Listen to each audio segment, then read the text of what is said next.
최근에 제가 넷플릭스를 통해서 나의 아저씨라는 드라마를 봤습니다. 어떻게 보신 적 있어요? 본 분도 계시고 안 본 분도 계실 거예요.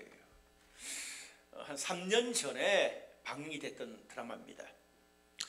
주변에 보니까 인생 드라마다, 그리고 인간의 진정한 휴머니티에 대해서 이야기해주는 드라마다, 또 반대로 도청, 불륜, 폭력, 중년 남성과 20대 여성의 애매한 그런 욕망 등으로 감동과 논란이 동시에 있었던 그런 드라마였습니다. 내용은 이렇습니다. 해결할 수 없는 각자 삶의 무게를 짊어지고 가는 중년의 삼형제와 깨어진 가정과 폭력의 희생양으로 기머거린 할머니를 혼자 모시고 살아가는 20대 여자 청년이 서로 만나서 겪게 되는 치유와 회복의 메시지입니다. 저는 이 자리에서 그 드라마가 얼마나 기독교적이냐, 얼마나 도덕적이냐를 따지고 싶지 않습니다. 그것보다는 제가 직업이 목사니까 목사의 눈으로 그 드라마를 보게 되더라고요. 저는 그걸 보면서 각 사람에게 있는 인간의 본질적인 고통의 문제를 이 드라마가 어떻게 그것을 추적하고 덮어가고 치유해 가느냐, 거기에 관심이 있었습니다. 그 드라마에는 다양한 삶의 문제에 고통을 겪는 여러 사람들이 나옵니다.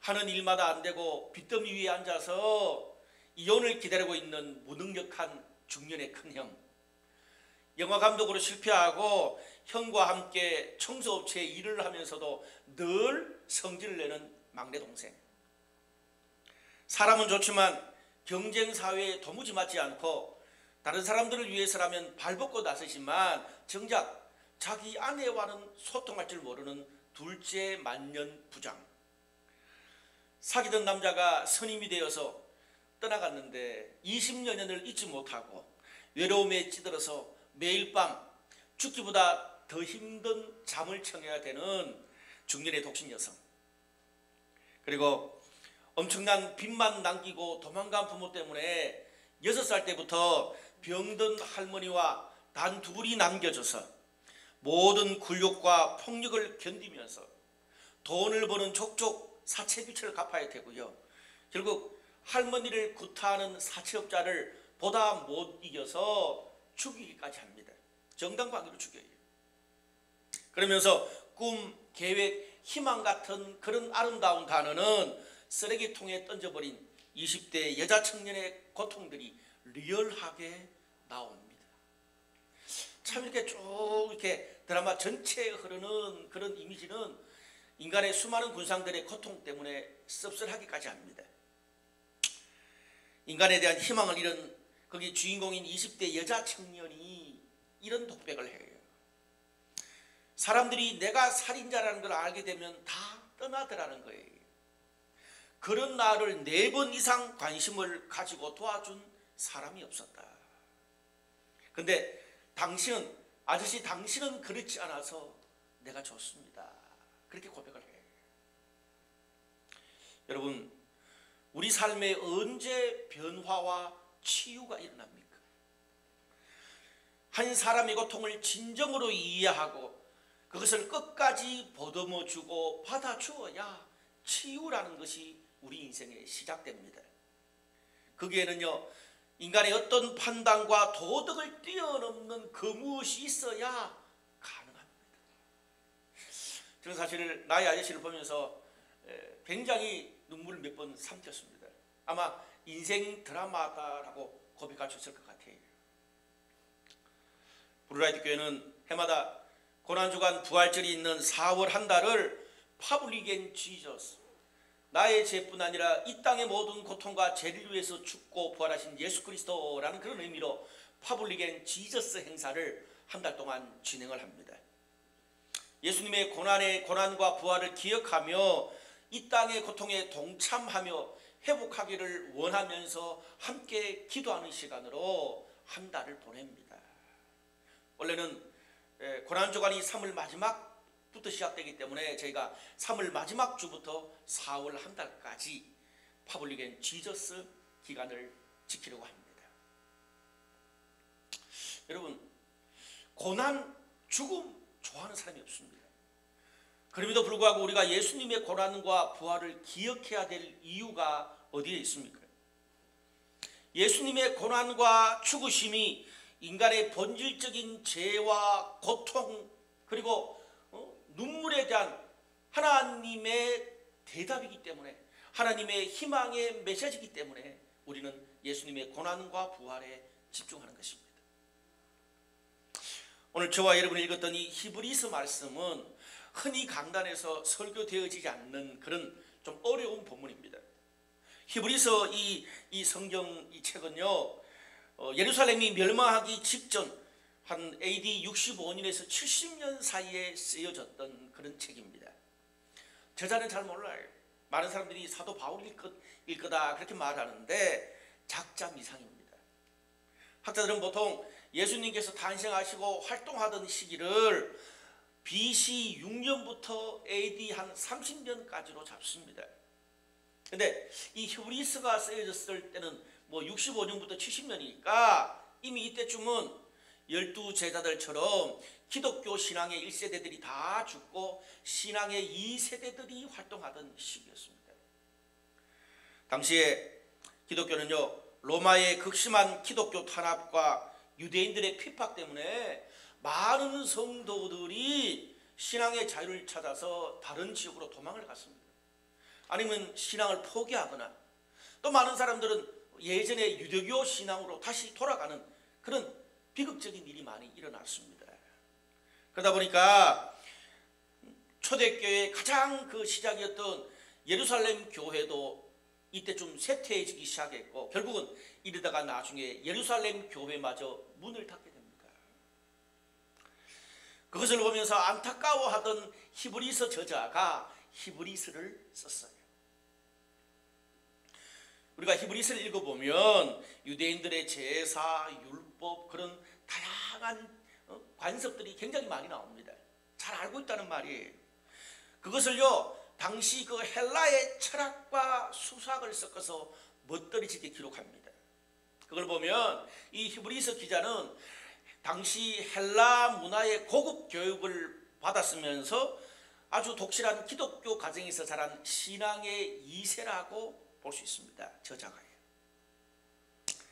그런데 이 신앙의 2세대들은 뭐 부모님들로부터 성경에 대해서 예수님에 대해서 많이 이렇게 주워 듣긴 했을 거예요. 그런데 고난이 찾아오고 어려움이 찾아오면 이들은 금방 신앙이 희미해지고 약해지는 그런 경향이 아무래도 신앙의 1세대보다 더 많습니다. 똑똑하긴 하지만 고난을 뛰어넘는 신앙에는 좀 많이 부족한 면이 있습니다. 오늘 그런 히브리서를 받았던 신앙의 2세대, 아니 저와 여러분에게 이 히브리서 말씀은 꼭 필요한 말씀입니다. 오늘 본문에서 저자는 예수님의 고난이 우리 삶에 어떤 의미와 가치를 주는지를 잘 기록해주고 있습니다. 특별히 오늘 6절에서 9절 말씀까지는 하나님이 인간의 연약하고 비참한 모습을 보시다가 도저히 안 돼서 찾아오시는 그런 장면을 기록하고 있습니다. 요약하면 이런 말씀이 있어요. 사람이 무엇이기에 주께서 그를 생각하시며 주께서 그를 돌보시나이까 그를 잠시 동안 천사보다 못하게 하시며 지금 우리가 만물이 아직 그에게 복종하고 있는 것을 보지 못하고 죽음의 고난 받으심으로 말미암아 이를 행하심은 하나님의 은혜로 말미암아 모든 사람을 위하여 죽음을 맛보려 하심이라. 그렇게 이야기하고 있어요. 여기에 사람이 무엇이기에 주께서 그를 생각하시며 주께서 그를 돌보십니까? 이 말이 나와요. 그건 시편 8편 4절의 말씀을 인용하고 있는 거예요. 여기서 주님께서 사람을 생각한다라고 할 때 생각한다라는 단어는요, 당시에 이 바위나 목판에다가 글씨를 새길 때 쓰는 단어예요. 그만큼 이런 바위나 그 목판에 글씨를 새기려면 진짜 섬세하게 주의를 기울여야 되잖아요. 그렇게 철저하게 새긴다는 말이에요. 그런 것처럼 하나님이 인간 우리 모두를 당신의 마음에 깊이 새기시고 우리의 삶의 일거수일투족을 정말 주의 깊게 지켜보고 계신다는 말이에요. 주님 우리 삶에 그만큼 관심을 가지고 계신다는 뜻이죠. 그 다음에 주님께서 우리를 돌보신다라고 할 때 돌보신다는 뜻은 단순한 방문하다는 뜻이에요. 근데 단순하게 방문하는 게 아니라 고통과 죽을 만큼 어려움에 처한 사람들에게 찾아가는 것, 그런 방문을 말합니다. 출애굽기 3장에 하나님께서 노예 생활에 고통스러워서 단식하는 이스라엘 백성들을 도와주신 것, 또 신약에 예수님이 병자 그리고 죽어가는 사람 굶어 굶주린 자들에게 예수님이 찾아가시는 그런 방문 돌보심을 말합니다. 주님 그렇게 우리를 생각하시고 우리를 그렇게 찾아오시고 돌보셨다는 말입니다. 예수님이 왜 인간에게 찾아오셔야 했습니까? 우리가 창세기 1장 26절에서 28절을 보면 하나님께서 인간을 창조하시고 난 다음에 축복하시잖아요. 온 땅에 충만하라, 온 땅을 다스리라, 정복 그런 여러 가지 정복하라 그런 말들이 있잖아요. 하나님께서는 당신을 대신해서 인간들이 천하 만물을 잘 하나님이 창조하신 천지 만물을 다스리고 보존하게 하셨습니다. 그런데 인간의 죄와 타락으로 인해서 하나님의 그 멋진 계획은 다 어그러지고 말았습니다. 지금 우리 살아가는 이 인간의 모습은 하나님이 원래 만드시고 기대하신 그런 아름다운 하나님 형상을 닮은 인간의 모습이 아니에요. 오히려 인간의 죄와 이기심으로 하나님과 인간과 모든 천지 만물의 관계가 다 깨져버렸다고 성경은 말합니다. 그런 하나님과 인간과 천지 만물의 관계가 다 깨지고 나니까 인간 삶에 모든 고통, 절망, 실패, 가난, 경쟁, 미움, 모든 고통의 문제가 그것 때문에 찾아오기 시작했습니다. 인간만 망가진 게 아니에요. 하나님이 창조하신 세상도 망가졌습니다. 인간의 죄와 이기심으로 더 많이 얻으려고 나만 취하려고 온갖 거짓 속임수, 사회적인 부조리, 양극화, 인권 탄압, 전쟁, 살인, 환경 파괴와 기후 문제 등 말로 다 할 수 없는 문제들 때문에 인간 스스로 이 땅을 어떻게 할 수 없는 지경까지 오게 됐습니다. 작년 올해 우리는 코로나 바이러스로 그거를 너무나 뼈아프게 지켜보고 있습니다. 하나님께서 인간에게 당신이 만든 세상을 한번 잘 다스려 보라고 경영해 보라고 맡기셨는데 인간들끼리 서로 잘났다고 다투고 또 내 것 챙기려는 욕심 때문에 그렇게 살다가 하나님이 만드신 그런 이 가정, 직장, 온 세상이 다 파괴되고 이제는 인간 스스로 자신의 삶도 감당이 안 되는 지경에 이르렀습니다. 오늘 하나님께서 그거를 지켜보고 계셨다 그렇게 말합니다. 하나님께서 도저히 보다 안타까워서 안 되니까 우리 모든 사람들과 깨어진 그런 세상을 다시 회복하기 위해서 기꺼이 죽음의 고통을 선택하셨다고 성경이 말해요. 그래서 하나님이 천사보다 못한 인간의 모습을 입고 이 땅에 직접 찾아오셨대요. 하나님이. 우리 오늘 이걸 보면 우리 인간 삶이 겪는 모든 고통과 부족한 모습, 한계 상황은 하나님이 우리들에게 찾아오시게 만드는 최고의 SOS입니다. 우리가 아파할 때 하나님도 가장 아프십니다. 여러분이 부모들이 아픈 자식을 보면 피가 끓는다 그러잖아요. 내가 대신 아팠으면 좋겠다 그래요. 부모들이 바로 그 모습이에요. 오늘 여기 나오는 예수님의 모습이. 근데 여러분 창조주가 자신이 만든 인간의 모습으로 와서 그 인간의 죄를 담당하면서 직접 그 고통까지 겪는다는 것을 우리 인간의 머리로는 도무지 그 비하, 그 고통이 하나님 앞에 얼마나 큰지를 가늠할 길이 없습니다. 여러분, 흔히 우리 사람들이 장난감을 만들잖아요. 장난감 만들고 또 필요 없으면 버리잖아요.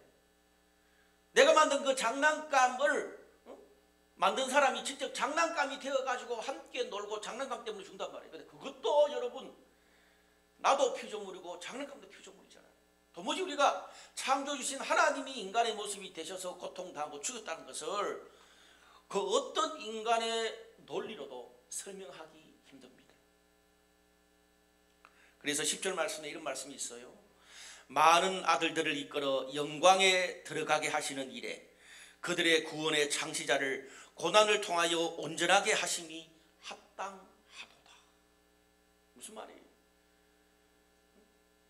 인간과 세상의 죄와 고통이 너무 깊고 커가지고 하나님의 아들인 예수님이 직접 이 땅에 와서 고난받고 죽는 그런 방법이 아니면 도무지 인간의 죄와 세상의 이 고통이 깊어서 해결할 길이 없다는 거예요. 해결할 길이 없어요. 그만큼 인간의 죄와 고통이 깊고 크다는 말이에요. 오늘 이 말씀에 포인트가 있습니다. 뭡니까? 하나님이 죄로 어그러진 우리의 삶을 다시 온전히 회복시키시기 위해서 이 땅에 고난받고 오셨다는 거예요. 이게 중요합니다. 왜 오셨습니까? 죄로 고통받는 우리의 모든 삶을 회복시키기 위해서 오셨습니다. 하나님은 저와 여러분의 모든 삶, 관계, 멘탈, 가정, 직장, 공동체, 우리의 미래가 하나님이 창조하신 원래 그들의 모습대로 온전히 회복되기를 원하십니다. 여러분의 삶이 온전히 회복되는 아름다운 그런 나의 삶, 가정, 미래, 공동체를 원하십니까? 주님께 가십시오. 더 나아가서 오늘 본문은 예수님이 고난당하신 목적을 조금 더 구체적으로 밝혀요. 2장 11절 18절. 그러므로 형제라 부르시기를 부끄러워하지 아니하시고 그가 시험을 받아 고난을 당하셨은즉 시험 받는 자들을 능히 도우실 수 있느니라. 그리고 4장 15절에 비슷한 말씀이 있어요. 우리에게 있는 대제사장은 우리의 연약함을 동정하지 못하실 리가 아니요 모든 일에 우리와 똑같이 시험을 받으신 대로되 죄는 없으시니라. 우리는 예수님께서 이 땅에 오셔서 우리를 회복시키려고 하는 그 진정한 의도가 무엇인지를 여기서 알 수가 있습니다. 오늘 히브리서 기자가 말하는 건 두 가지.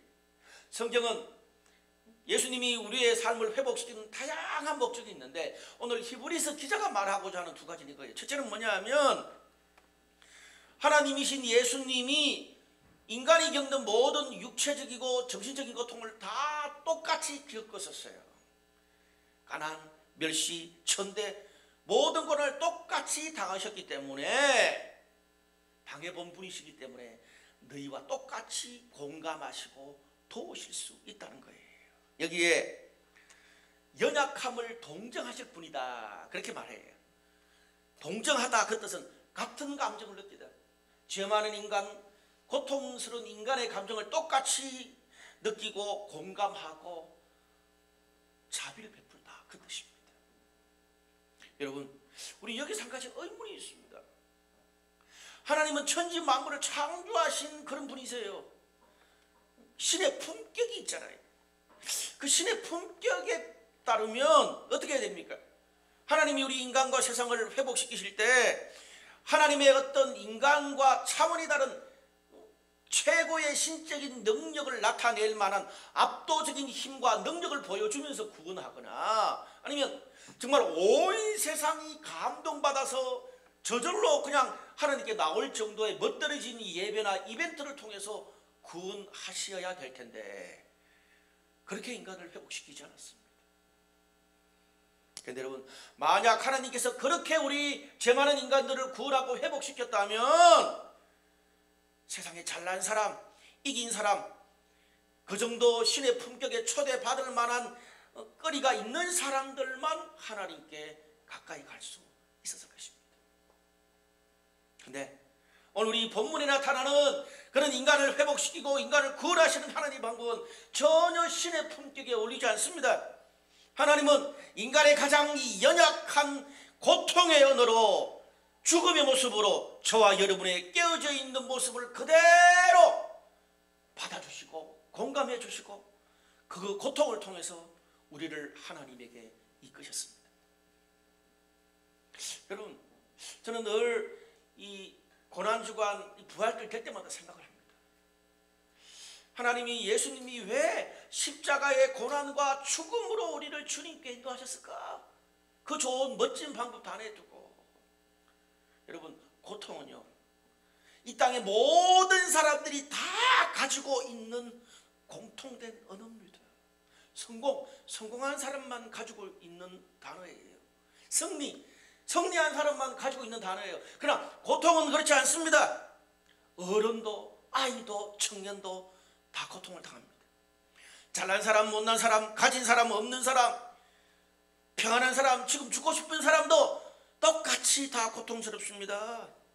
멋진 사람도, 평생 찌질하고 답이 없이 살아가는 사람도, 인간이라면 이 땅에 사는 모든 사람은 다 고통받습니다. 고통은 인간이 하나님을 만날 수 있는 가장 가까운 거리에 있습니다. 그런 면에서 우리가 오늘 인사한 것처럼 하나님의 고통은 저와 여러분 우리들에게는 은총입니다. 주님은 고통 속에서 우리를 만나주시고, 고통 속에서 우리를 위로하시고, 고통 속에서 우리를 구원해 주십니다.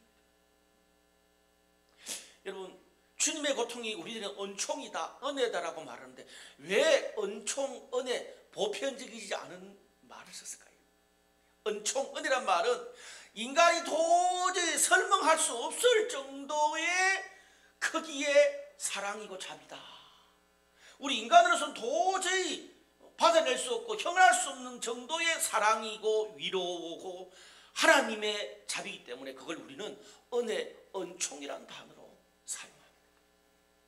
저와 여러분 오늘 주님의 고통으로 하나님의 은총 안에 사는 자들이 되었습니다. 두 번째로 오늘 히브리서 기자가 하나님이 우리를 회복시키기 원하는 이유를 정말 감성적인 단어를 사용합니다. 죄와 고통과 실패 속에서 허우적거리는 나를 하나님이 뭐라 그래요? 너희를 형제로 여기기로 부끄러워하지 않으셨대요.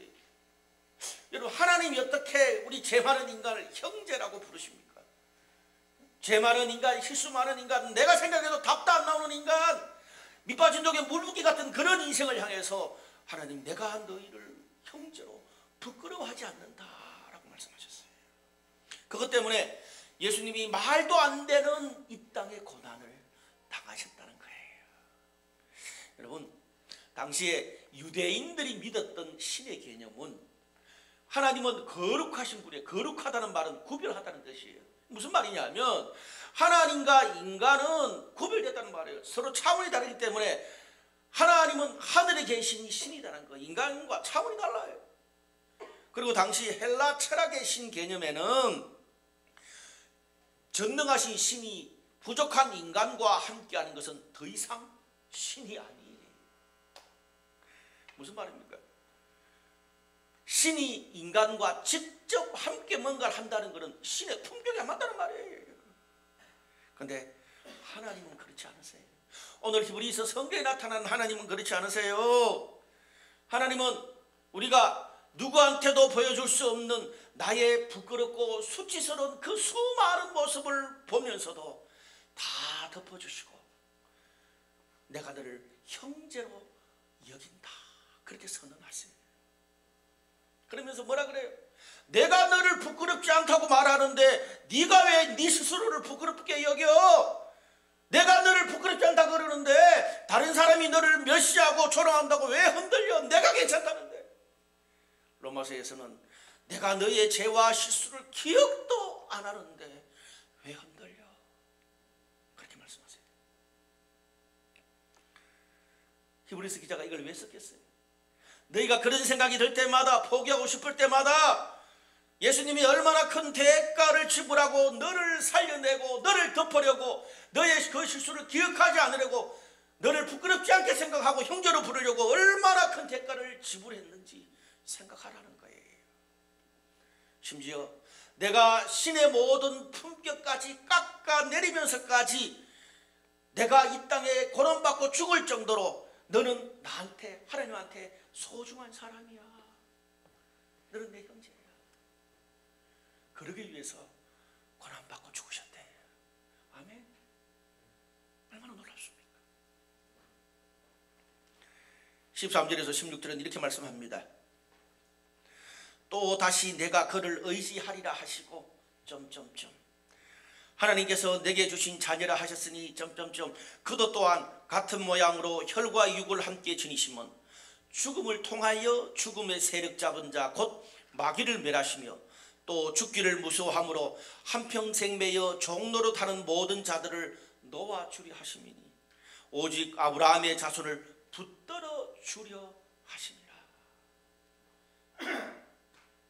오늘 우리서는요, 고통받는 우리를 하나님이 위로하고 형제로 부르셨을 뿐 아니라 한 걸음 더 나아가서 이제는 하나님의 영원한 약속의 바운더리 안에 들어가 영원히 살아가는 하나님의 자녀로 우리를 아예 불러주신다. 그렇게 말씀하세요.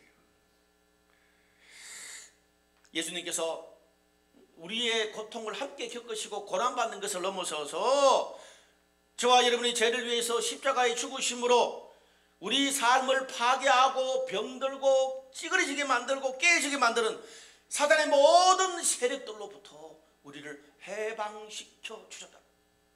오늘 본문은 뭐라 그래요? 사탄은 죽음의 권세를 잡은 자들입니다. 어떻게 하든 저와 여러분의 삶이 하나님이 원하시는 아름다운 하나님의 형상의 삶이 안 되도록 부족함으로, 실수로, 죄로 파괴하고 환경으로 파괴하고 다른 사람들의 말로 평가로 파괴합니다. 그래서 뭐라 그래요? 그 사탄의 회방 때문에 나의 죄, 나의 한계, 다른 사람의 눈, 또 내가 극복할 수 없는 그런 환경에 질질 끌려서 평생 종노릇하는 삶을 우리가 살 수밖에 없더라는 거예요. 그런데 이제는 아니다는 거예요. 우리 삶의 주변에 있는 그런 수많은 사단이 장난하고 사단이 우리를 종노릇하고 매일 종노릇하는 평생 질질 끌려가는 삶에서 해방되어서 하나님의 보호와 도우심의 방패막 아래 사는 하나님의 자녀로 영원히 삼고 싶으셨다는 거예요.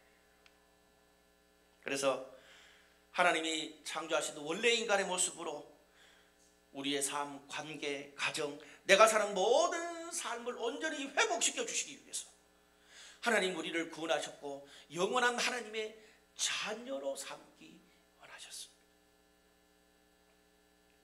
여기 보니까 의지하리라라는 단어가 나옵니다.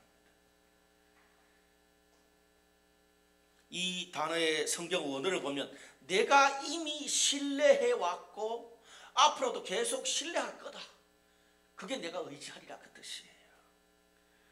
여러분, 우리가 믿음이 약해지고 또 쓰러지려고 할 때마다 예수님의 이름을 부르면 과거에도 하나님이 우리를 도와주시고 찾아주시고 회복시켜 주신 것처럼 지금도 미래도 늘 찾아오시고 우리를 도와주실 거라는 것을 내가 믿는다, 의지한다 그 뜻이에요.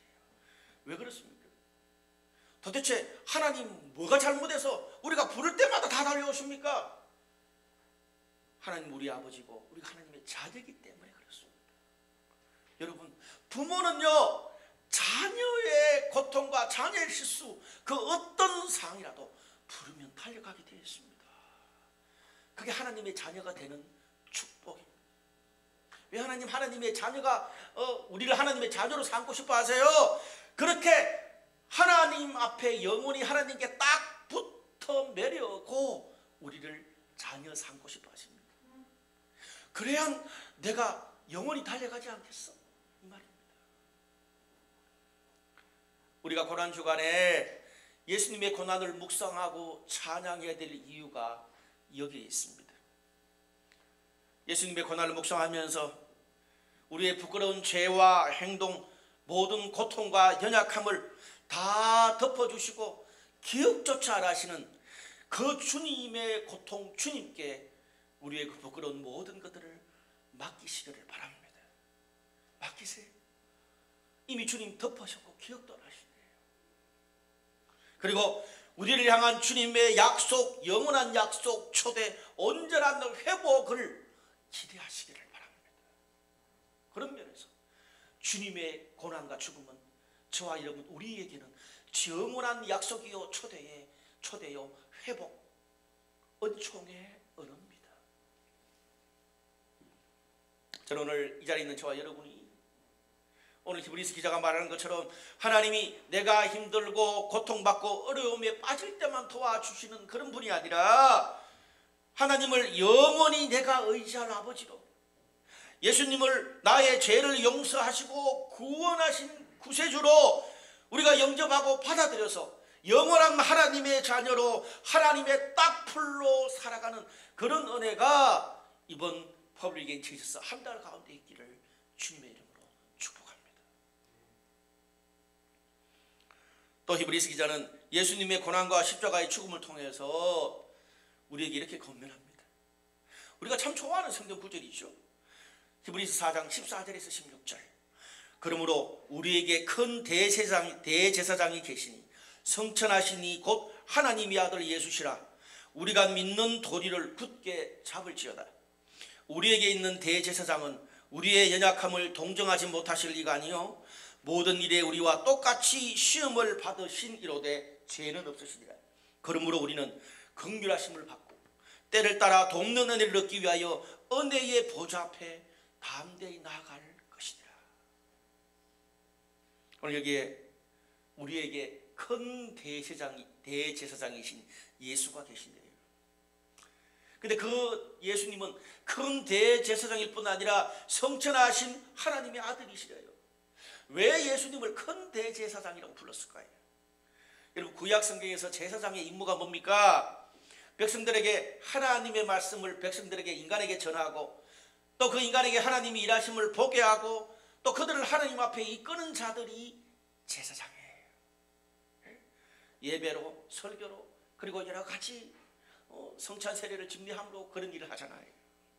근데 제사장도 사람이기 때문에 거기 엘리 제사장처럼 영적으로 눈이 어두워질 수 있고 타락할 수 있고 결국 인간이기 때문에 죽어요.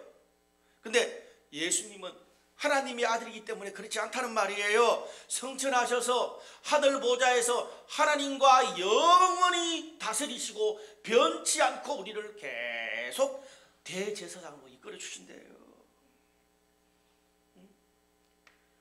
어떤 상황에서도 대제사장이신 예수님은 하늘 보좌 위에서 하나님과 다스리면서 나를 향한 하나님의 약속과 도우심은 변함이 없다고 선언하시는 거예요.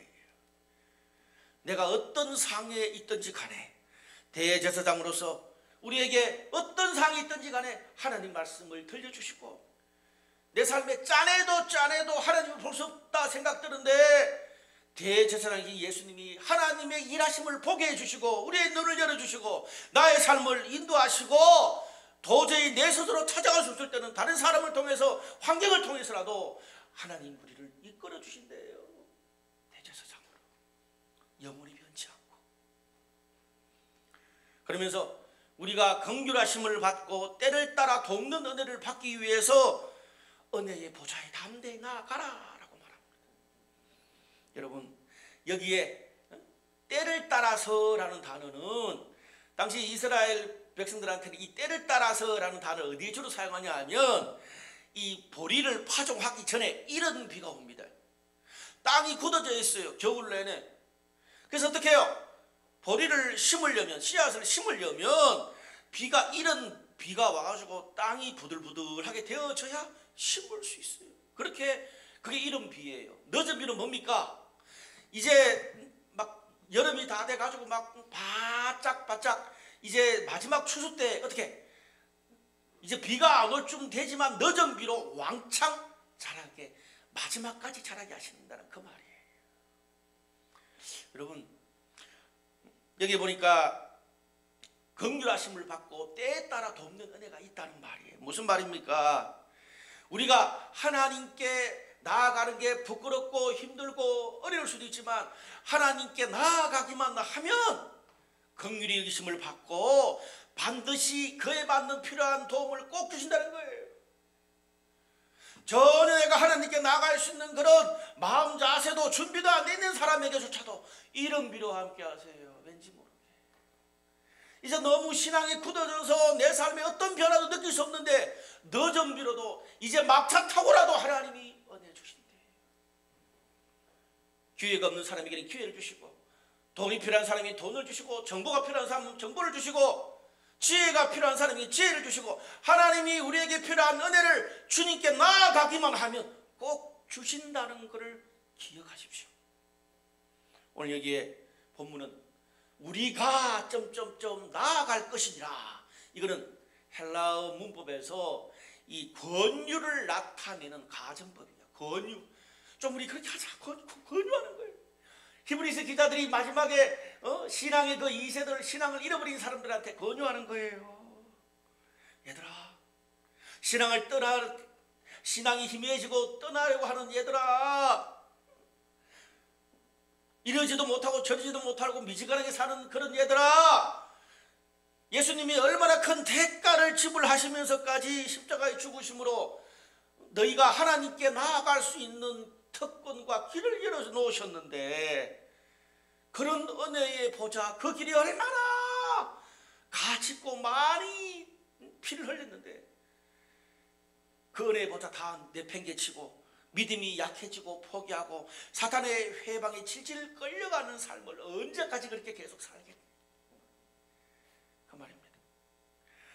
내 상황이 힘들다고, 하나님이 보이지 않는다고 하나님께 멀어질 핑계를 더 이상 대지 말라는 거예요. 고난이 너무 심해요. 너무 힘들어요. 우리 뭐라 그래요?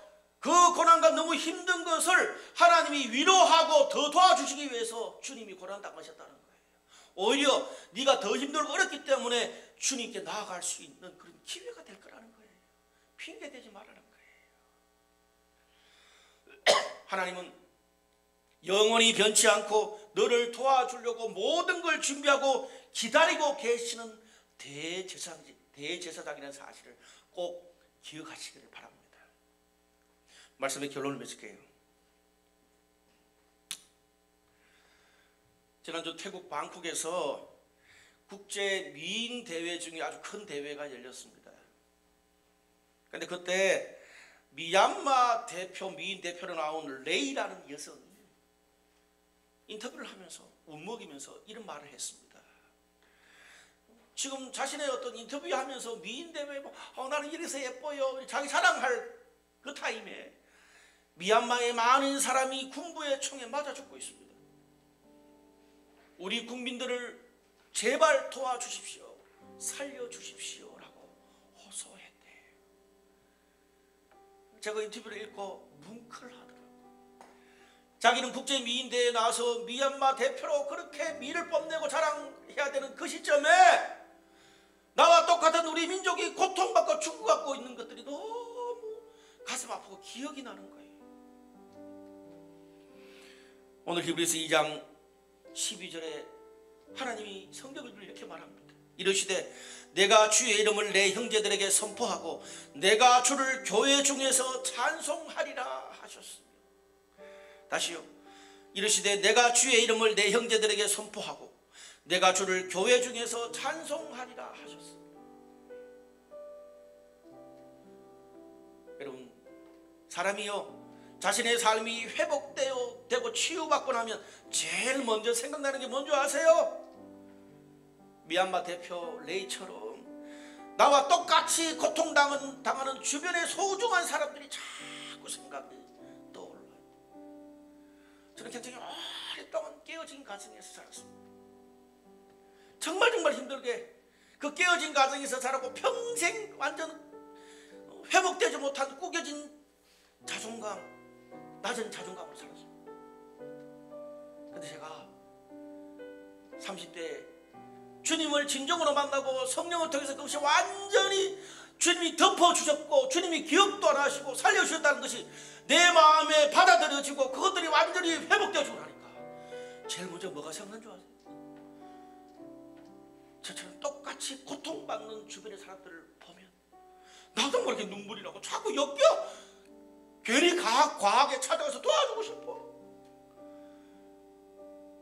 많이 안 그러려고 노력하는데 지금도 아직 조금 그 증상이 남아있어.